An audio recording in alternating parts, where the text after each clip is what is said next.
Hi, everyone, and welcome to the Quitcast. My name is Becca Syme, and I'm an author success coach who's coached more than 6,000 individual authors. And I've coached people at all levels and all different genres and all points in their career. And part of what I want to do in this series is talk about the lessons learned from that large volume of having coached that many people. So we are in the end of this author platform growth series. We've been talking about this for I think almost 2 months now. And I want to do the last form of the growth engines today, which is going to be the sandbox. But in doing that, I want to talk about a couple of the big picture action points that I want to see us take because of this information. So let me discuss those first, and then we'll jump into the sandbox platform growth engine. So big picture action points generally for me in content like this are about how do I as a writer put this into action in my day-to-day life. And most of the reason we talk about alignment is to help you say yes and no to things. So when I'm talking about what is the actual fuel in your engine that's growing your author platform, my goal is to say you should be saying no to most things. You should be saying no to most of the trendy stuff that's coming along, most of the changes that you think you need to make, most of the urgency things, right? You should be saying no to a huge portion of it and instead prioritizing your manuscript, prioritizing making content. And I don't mean making social content. I mean making content for your readers, prioritizing communicating with the readers when you can, like with the 40 to 20% of the time that most of you are going to spend doing things that are not book related, my hope. Prioritize communicating with the readers, prioritize keeping the current people invested. And then when you're thinking about getting new readers, you're prioritizing discovery tactics. So you're doing things like newsletter swaps and potentially advertising, BookBub, things like that. And then you're prioritizing patience. So those three things, how do I keep my current readers engaged? How do I find new readers in as reasonable and sustainable of a way as I possibly can? And then how do I keep my patience and my motivation and encouragement up? And those three things, apart from the book, right, are the priorities. When we get too involved in trying every single thing that comes along and looking for every single tactic and looking for the silver bullet, we ignore the things that we should be doing to maintain the platform that we have and grow the platform that we have, which is almost always the prioritization of the manuscript. Even superstars and sandboxes still need to spend somewhere around 40% of their time in the manuscript. And so many of us are maybe doing 10% if we're lucky, because we're trying to do everything that we can to grow at every level all the time. So I just want to see most of us spend more time in the manuscript. That's one of the major action points of this series, just arguing for more manuscript time blocks. And I include rest, by the way, when we talk about manuscript time blocks. It's plotting, planning, researching, editing, writing, and resting. And that resting is part of the manuscript time block as well, in terms of the total amount of time you should count as being part of your manuscript attribution. The work that you do is also resting and relaxing and rejuvenating your creative energy. So those are some of the big picture things I want to say about why we do the series and why this is important and what I want you to prioritize. Now, let's talk about sandboxes, because we talked about superstars last time, and I'm wearing purple today, if you can't see me, for the Vikings, because I am a Vikings Nation person, and what ends up being the most disappointing sports affiliation that I have had yet, which is fine. I have a t-shirt that says we almost always almost win. And I kind of like almost winning because there's always hope that we could win in the future. I'm not a demoralized Vikings fan the way I think some of my friends are. But I specifically wore purple today to remind everyone that sandbox platforms have more in common with sports teams than they do with your sort of typical Harlequin career, right? In a typical Harlequin career, you're going to write 4 books a year. You're going to be pushing the deadlines. You're going to want to get as much content in front of the readers as possible. Because what used to happen, if you all don't remember this, and it does still happen sometimes, but what used to happen is Harlequin would put together these boxes that every single month, each reader who subscribed would get a box of 4 books that were in that line because they were a fan of the line.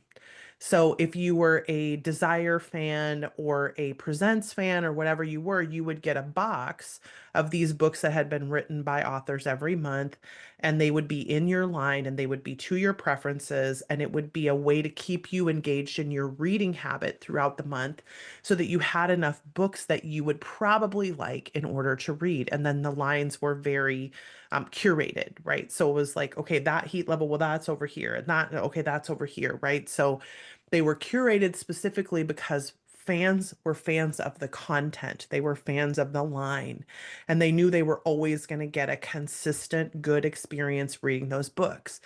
But when you're a sandbox platform, you have more in common with an NFL team or with something like Game of Thrones, where you probably aren't going to be spending quite as much time trying to produce books, because the thing that's making your content engine grow, the thing that's making your platform go vertical, which was why we originally called these vertical platforms, is the takeoff point or the trajectory or the rocket engine or whatever that's making it go vertical and grow faster, is the fans' ability to play around in that sandbox. Okay, here's why.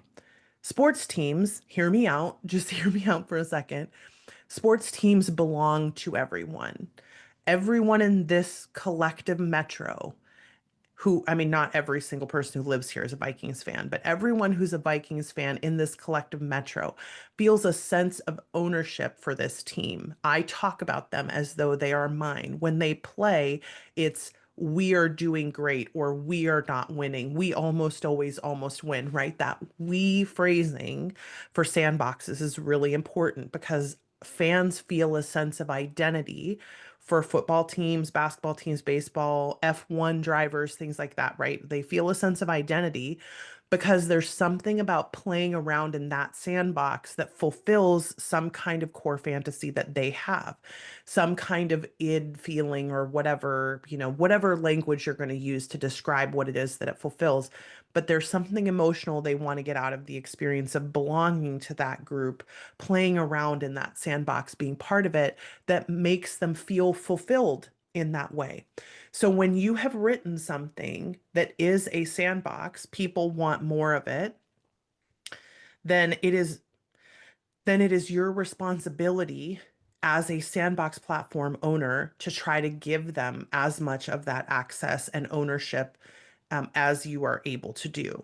So when you're thinking about something like Game of Thrones, which has the collective imagination of fans of that type just captured. It's I know which house I want to belong to. Who are my avatars that I think are the people that I want to aspire to be like in something like Marvel, right? Like who is my favorite Avenger and how do I identify with them? When you have people who are fans of Disney and Disneyland, for instance, they have a favorite story. They have a favorite part of Disneyland. They have a favorite experience that they want to replicate. They have favorite characters. Those types of things that feel very personally identified, when you give them more access to that, then you allow them to grow the fandom without you needing to create anything. So, on some level, if Disney was only interested in making the amount of money that it already makes from, say, its parks, it would not need to provide new opportunities for people to engage with those parks. It would be able to just exist if, again, if it was okay existing on what it would make, because the previous sandboxes that exist for Disney are already generating enough interest that people are coming back and coming back and coming back without needing new content. And on some level, if you look at something like Star Wars, for a lot of Star Wars fans, and I was just talking to my boyfriend about this the other day because we're both Star Wars fans, but we're not necessarily fans of the new stuff that's coming out. And it's mostly just there's a very specific experience that we had with Star Wars, and some of it was nostalgic in our childhoods, right? Where like these particular characters were my sandbox, and I'm kind of not as interested in things that don't include Leia. I'm not as in personally, I'm not as interested in things that don't include Han or Luke, right? Even the prequels to a certain extent were not as interesting to me because Obi-Wan Kenobi wasn't interesting to me in the original movies. He was only in this one tiny part, and then it was like a ghost in these other movies.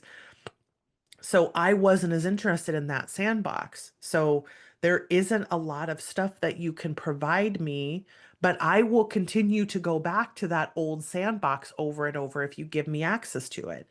So one of the best parts of that sandbox fandom for me as a young adult was the fact that they opened the canon for the lives of Luke, Leia, Han, so that people could write inside of those worlds. So a lot of what I was connected to as a younger person was this feeling of keeping being inside of that sandbox over and over and over again. Whereas for people who are super interested in the world, things like The Mandalorian and Andor, like the things that are newer, are more interesting to them because they want access to the whole world, not just to these particular characters. Whereas for me, I think the characters were really kind of it for me. That my interest was in their story and them as people. But if you have people who are more world fans, and then you can provide more access to the world, but on some level, you don't need to keep providing new things to them in as high of a volume because you can keep providing deeper and deeper access to what already exists. And then what already exists, that access, more books, more like fandom books in the Star Wars galaxy would make me talk about that to my friends. It would make us create new fan experiences around those. So, in something like Enneagram or Strengths, which I would consider to be sandboxes on their own, the more access we are provided to create things by ourselves, the more we grow the fandom by itself. So, like Enneagram is an excellent example of a personality test sandbox that has been open access and therefore has spread throughout the world. It's so much easier to talk to people about Enneagram than it is to talk to people about Strengths because Strengths is a very closed set. The IP is locked down. No one's making content about it except for a very narrow set of people, and it's much more inaccessible. So if you want it to grow more, you offer more access. That's how sandboxes work. So when we do something in the BFA like archetypes, part of the reason that I do a lot of these different videos is to try to increase people's ability to have conversations with each other about this. What might a sandbox be doing? Is that a sandbox tactic or not? Like we're asking some of those questions. So we start those conversations in videos like this with the intention that you will also talk about it. So when I get tagged on social media, when people are talking about the other archetypes that exist, and by the way, if you ever want to see our archetypes videos, if you go to betterfasteracademy.com/links, every time we do an archetypes video, we add it to that. We have like an archetypes videos link and we add it to that. They're also now all on the Patreon. We have a TikTok and Reels collection that's free that you can just watch on the Patreon because we've started moving those videos there to collect them so that you can have access all in one place. And that's patreon.com/BeccaSime. And then there's a TikToks and Reels free collection there. So we're trying to open access to more of this stuff, have me create more content so that we can create more conversations around these different things. So there's an essence of sandboxing to our archetype system. There's an essence of sandboxing to Strengths or to Enneagram. So when you are an author, and you have a sandbox platform, that's when we start to see people doing things like, well, I have a Discord server where my readers will talk about their fan theories, or I have a conference that the readers have created because they want more, they want to deep dive more, right? I had to make templates for Halloween costumes for my characters. I had to release trading cards about my characters. I had to start a Patreon completely dedicated to the world where I write new fiction. I had to allow them to write fan fiction, things like that, right? So not everybody's a Sandbox fan. Not everybody wants to be that. But when you do want to be that, the easy way to test just how much growth will happen because of the sandbox is to allow people to have access to it, to do some of the things I just mentioned to create more access.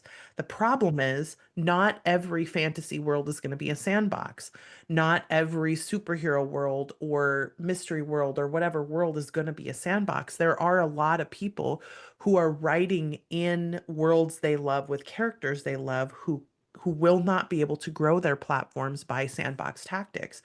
And it's one of the reasons I have to do these videos is to say, if you're not seeing evidence of growth when you do these experiments, you do a sandbox experiment, if you don't see a significant amount of growth in your platform, it's time to shift back to being a content producer.